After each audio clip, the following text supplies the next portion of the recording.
Servus, grüß euch, hallo und Namaste. Die Asana, der Kniekuss. Dazu gehen wir in die Grätsche, sodass es stabil steht. Dann drehen wir uns zur rechten Seite rüber. Der hintere Fuß dreht einfach ganz natürlich mit.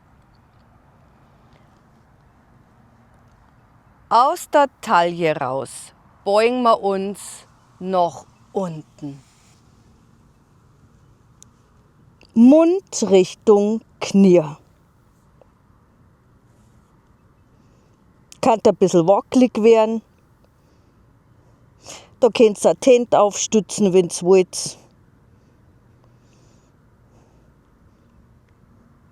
Eine intensive Dehnung der hinteren Beinmuskulatur. Das könnt ihr so lange halten, wie ihr wollt. Wieder nach oben und dann wechseln wir zur linken Seite.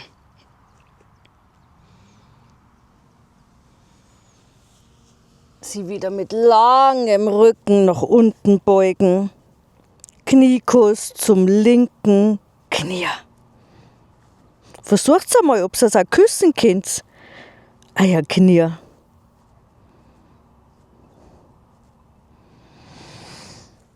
Wieder langsam nach oben kommen.